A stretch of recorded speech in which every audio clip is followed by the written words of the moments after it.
everyone and welcome. This is Mindy. In today's video, I'm going to have two cards to share with you that I will create on screen using the same stamp set from Pretty Pink Posh. But at the end of this video, I have two more cards that I created using the same stamp set.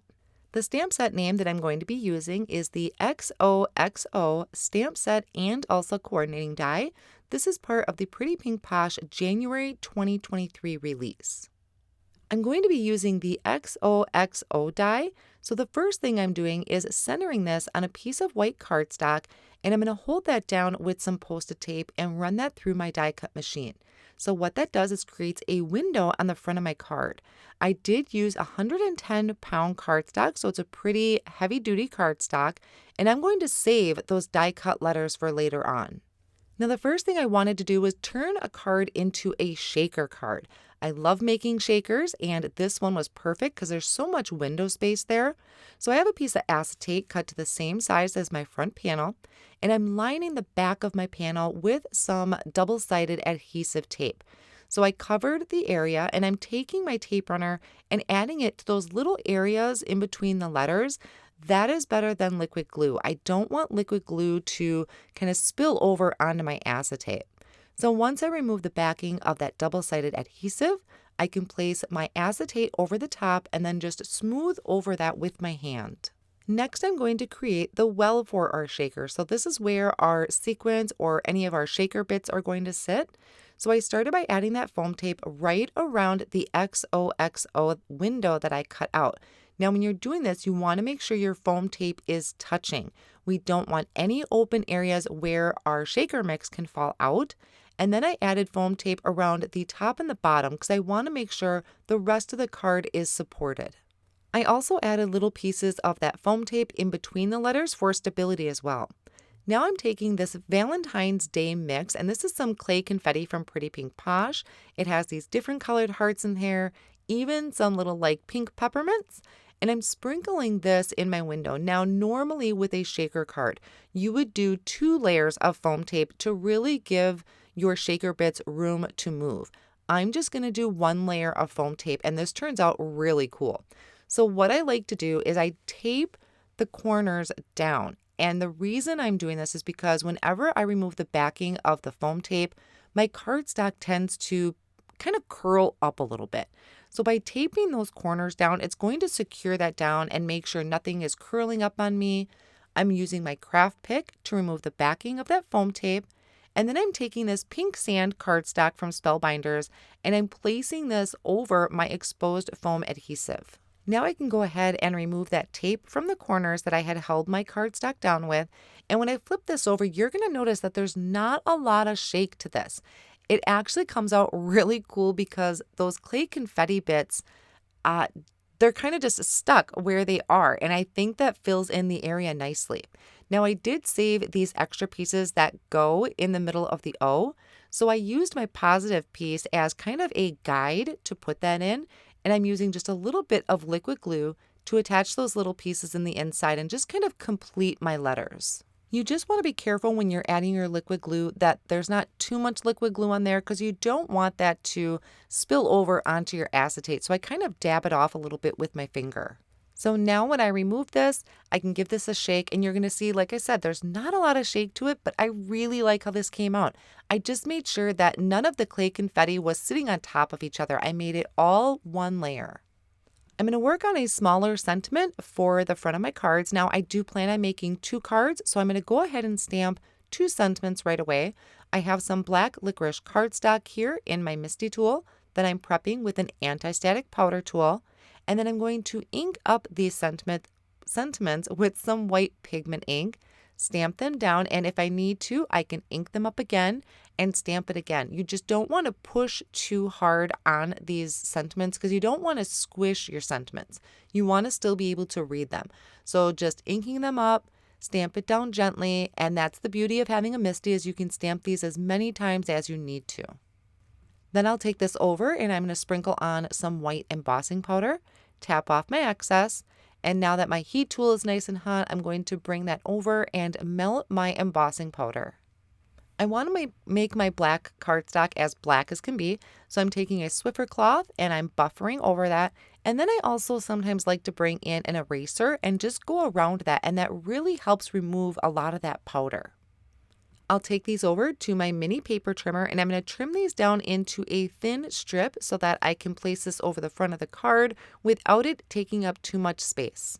To finish off my card, I'm going to take one of those strips and I'm going to add some liquid glue behind it, and I'm going to place this on the front of my card. I don't have a lot of dimension on the front of the card. There's just that little bit of a bump from the center of the O, but for the most part, this is going to lay flat. So after I have my liquid glue on there, I layered it up with a couple pieces of black cardstock to add that dimension to the sentiment. And then I can place this over the top there, and I'll just hold it down for a few seconds to make sure it is really stuck down to that acetate. So that is card number 1. Very clean and simple, but I absolutely love how that clay confetti is kind of the center of attention there in the shaker card. For my second card, I want to do an ink blended background with the coordinating stamped image. So I die cut out another panel with that XOXO. I'm placing that over the top of some plain white cardstock, and I'm taking the stamp and I'm placing that right in those die cut areas. So that is going to perfectly line up with my window. Once I pick that up with the door of the Misty, I'm going to prep the cardstock with an anti-static powder tool, and then I'm going to ink this up in that white pigment ink again. I'm going to stamp this down onto my cardstock, and because this can be kind of tricky to see whether you're using embossing ink or the white pigment ink, I am going to stamp it again. So I just make sure that my cardstock is tucked down into that bottom corner of the Misty where I started, ink it up, and stamp it one more time. Then once again, I'm going to take my cardstock over and I'm going to sprinkle on some white embossing powder. You could also do clear embossing powder here if you used white pigment ink. And once I tap off the excess, I'm going to melt that embossing powder with my heat tool. So what we're going to be doing is ink blending a background, and what's going to happen is this heat embossing is going to resist the ink that I'm going to apply on top. I'll be using my Distress Oxide inks today, and I decided to go for a true Valentine feel for my ink blending. So I'm starting with Picked Raspberry, and I know it's hard to see right now, but as I add the ink, you'll be able to see those letters pop through. So I started at the top, and I'm going to just lightly add this color to kind of about half of the words, or going down about halfway. And then I'm going to bring in Antique Linen, and I'm starting at the bottom end this time. Now I'm okay that they're not blending quite well right now. What I like to do is start with kind of a base layer of ink. Then I'm going to bring in my other blending brush that I used with the Picked Raspberry and just work it back and forth between those two colors. And I continue doing that until I'm happy with the transition between those two colors, but I needed to add just a little bit more contrast to this.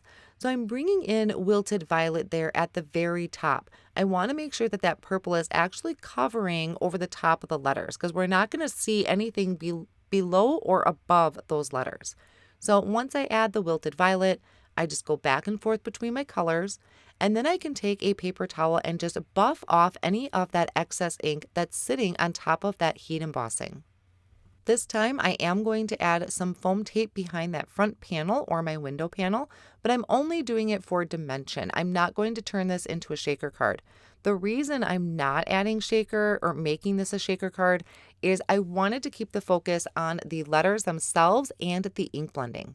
So I thought this would help by bringing my panel into my mini Misty tool and kind of securing that down with some repositionable tape. And after I removed the backing of that foam tape, I tried to use the Misty to help line that up. It really didn't matter either way, whether using a Misty or just on your work surface. So I attached my window down onto my blended panel, and then I'm bringing in those little pieces that go in between the O.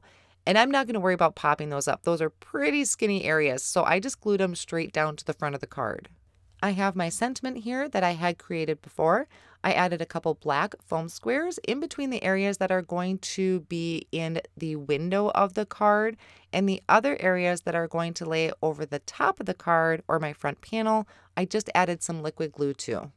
Then I'm going to flip that over and just trim off any excess that stuck out from when I was trying to line up my window panel on. So that is my second card. then here is the first card I created.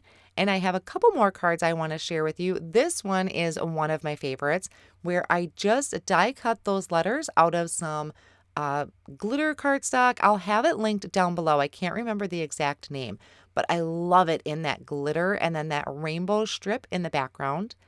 And then this is another card I created, die cut those letters out of that sparkle glitter cardstock, but this time added it to a background I created with the layered candy hearts stencil. I think these are very versatile because not only can you send them for Valentine's, but you can also send them to your family members or friends. That finishes off my inspiration for you today. I hope you enjoyed it and have 4 ideas for you to use this one stamp set with. I will have all of the supplies listed down below in the video description and over on my blog as well. And don't forget to check out the rest of the Pretty Pink Posh January 2023 release. There is a lot of sweet stuff over there, pun intended. Thanks for stopping by.